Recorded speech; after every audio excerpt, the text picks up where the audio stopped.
tools. So there's a million and one ways to make a prototype. You could use Legos if you really want. You can use sheet metal, I don't care. Well, let's talk about a couple of them. One of my favorite things in FIRST Robotics is the real version of CAD, which is cardboard-aided design. We have used this so many times to get weird dimensions that we can't quite figure out.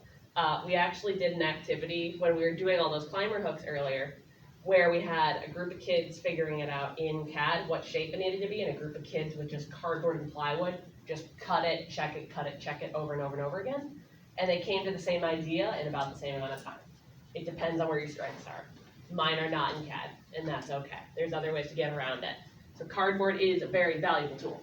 Other ways of doing prototypes with other cheap materials, MDF is like particle board. It's really, really cheap at hardware stores. Same with any wood you have around. Foam core is a big one that gets overlooked, especially for like if you have like the goal in 2020 or something that's way up in the air. You can cut that out of foam. You don't have to build a whole thing out of wood. Yeah. That saves you a lot of money. Yeah, it's cheaper than plywood. It's rigid. It's not going to be nearly as strong because it's foam, but for a lot of your basic prototypes, you can cut it with just a knife. Right. So it's easy to work with. Yeah. Old chunks of past robots. They're not doing anything useful for you anymore. Use them. One of them's on a robot out in the hallway that we're going to compete with later. We've already talked about dollies and drivetrains. I'm not going to beat that in. But remember to have an old bumper on there if it's relevant for you. That comes into testing realistically. Testing realistically. Even if you just duct tape some pool noodles on there, that's usually good enough. Make sure that you're remembering that. Basically, anything that you have around and available for you that is cheap and you just have a bunch of is going to be extremely valuable for your prototyping. This is So prototyping is not the Engineering Excellence Award. It doesn't have to be pretty. It doesn't have to be pretty. It just needs to kind of work. So the example here is we were testing our climber, and we needed that shaft to not move anymore. And instead of trying to mount, get a hex hub out there and mount it to something and whatever, we just put a 1/2-inch wrench and zip tied it in, and now the shaft doesn't move. That was the quick way to test what we needed to test. You could probably throw that on the field and it would probably be okay. Honestly. So just whatever. It doesn't have to be pretty. This is just junk that you're throwing together to get you numbers to make something pretty later. Yep. So don't over-engineer it, just get it to work. All right. So we're going to talk about some fun little tools and stuff that we use. Some of these are available online. So one of the big ones that we absolutely love, these are from ThriftyBot. They're designed by them. These are quick clamping blocks. All these are little cheapo 3D prints. You put bolts in them, and you can squeeze 1x1 or 2x1 tubes together just to make structures quickly. You don't have to worry about drilling out a bunch of holes and putting rivets in or bolting on gussets and stuff. These just clamp together, and if you want to change something, you loosen the bolts, slide it over, put it back in. These are really, really helpful for intakes and superstructure stuff. And they come in different angles, so if you don't want 90s, like 45, 30, 60s, so you can make whatever triangles you feel like you need. Right. A good addition with those is height blocks. So again, 3D printed. We don't have an example of it today, but they just clamp around a 1x1 tube, and they allow you to mount a motor or a gearbox. Do whatever reductions and allow you to drive your prototypes once you get to that phase with actual motors. Another one is prototype. So again, 3D printed, but this, instead of using your nice 1x1 aluminum tubes, you just use PVC. So they all clamp around PVC. There's some movement blocks, so you can make things drive within. You use the PVC as your drive roller. You might be able to throw a wheel on there too. Another example. So you have your structure together. How do I make a prototype move? Because the way that you might be inclined to do it is, okay, I gotta put a gearbox on here, I gotta mount it correctly, I gotta get a motor controller attached, I gotta set the CAN ID, I gotta give it to a programmer, they gotta code it, we gotta put a robo-reel. No, that's a pain in the butt and you're moving quickly, screw that. What we're actually gonna do is use something like a drill, which I hope you have a couple of lying around. If not, talk to me later.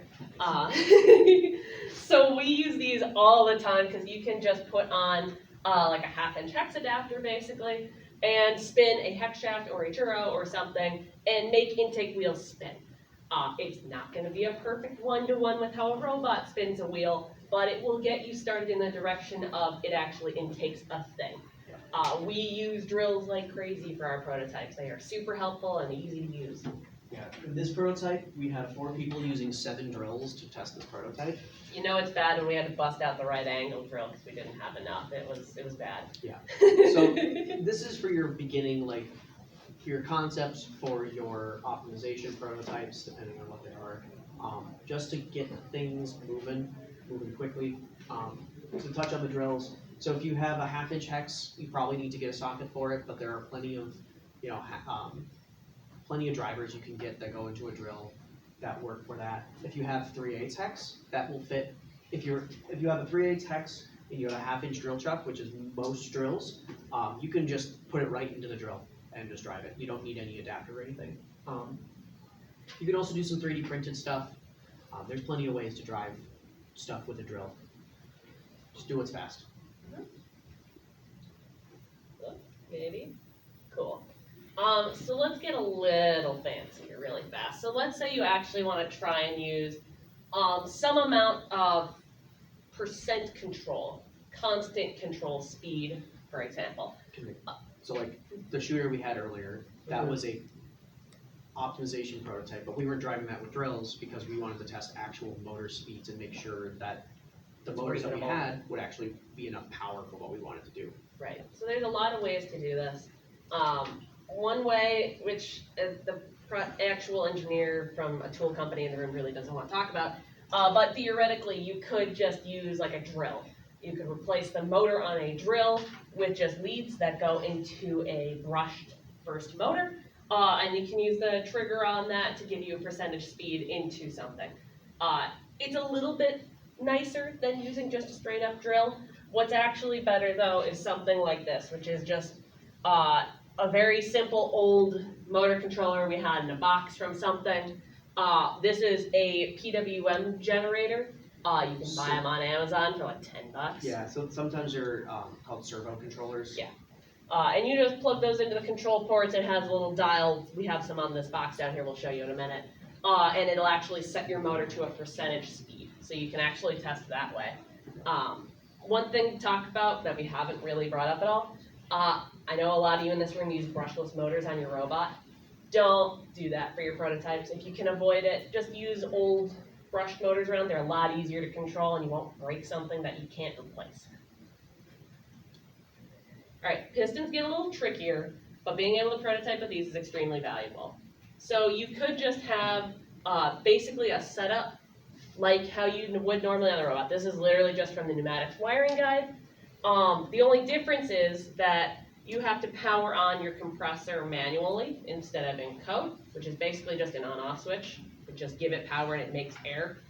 And then to control a solenoid, honestly, a lot of them just have a button on there that you can press, which I don't think you've looked at, but if you haven't, it's really cool.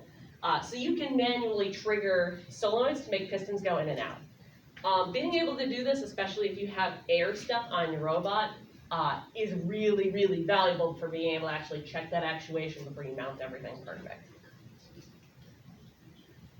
So let's make things a little more integrated. And we have lost our air pressure, so we will have to reclaim it. That's okay. We haven't actually tried that before. So this is a solution that we have made.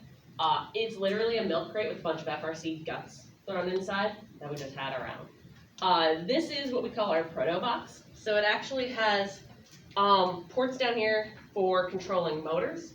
We can control up to 2 motors at once, and it has 2 ports here for controlling pistons. All that's inside of here is mostly standard FRC components. You can peek through the holes and look later if you would like.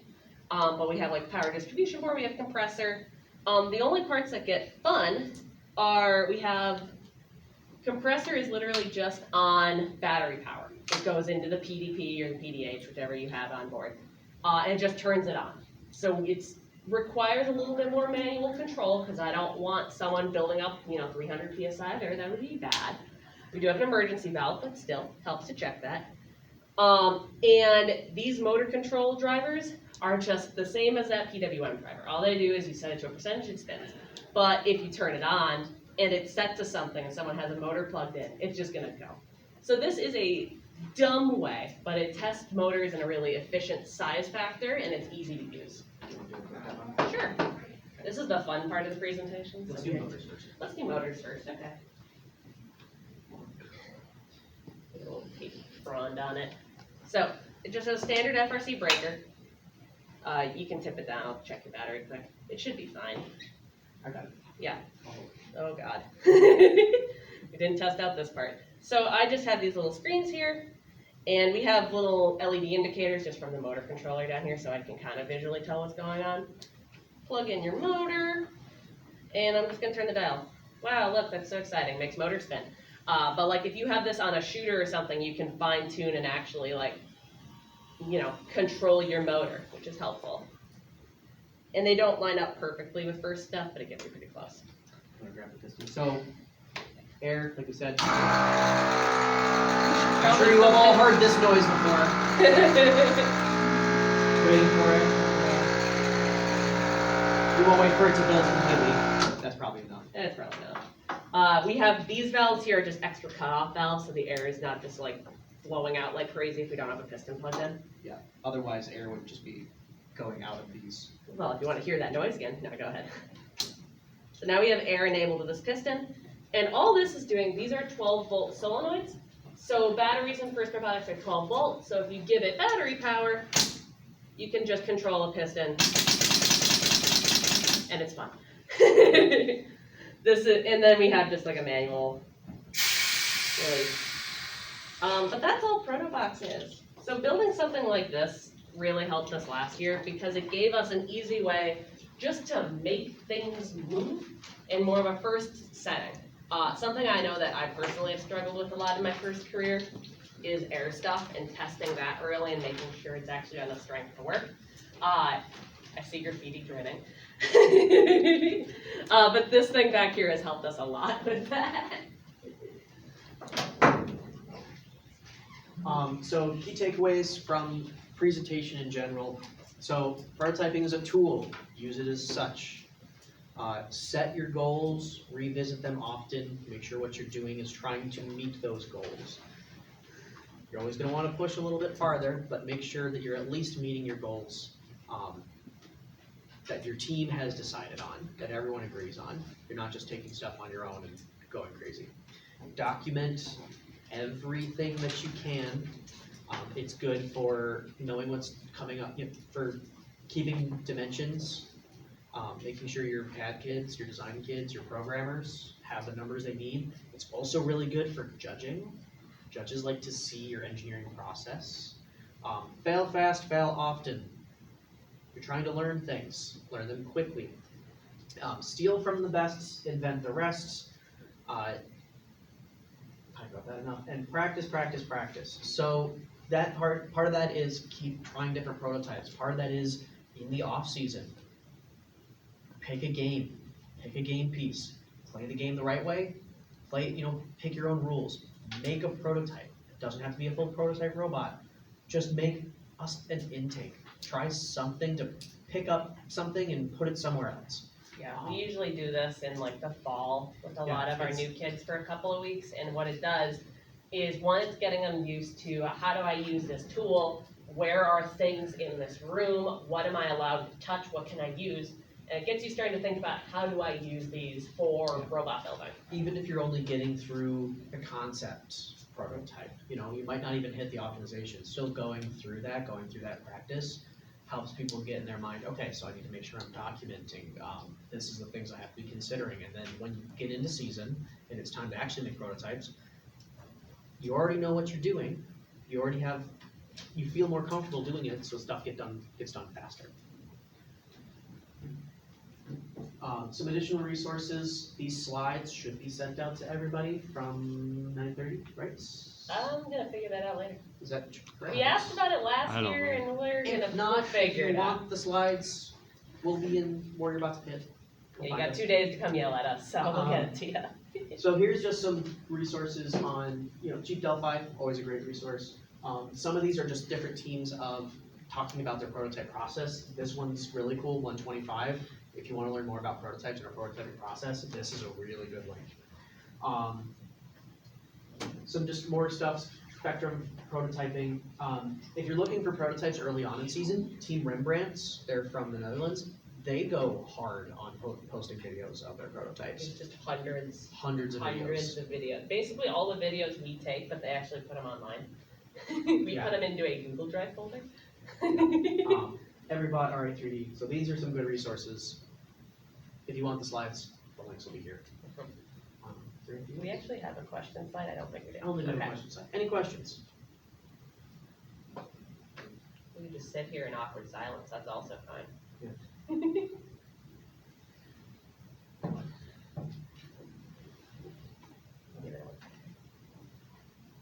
Okay. Well, we're gonna be the cool presentation that gets you out early enough to be first to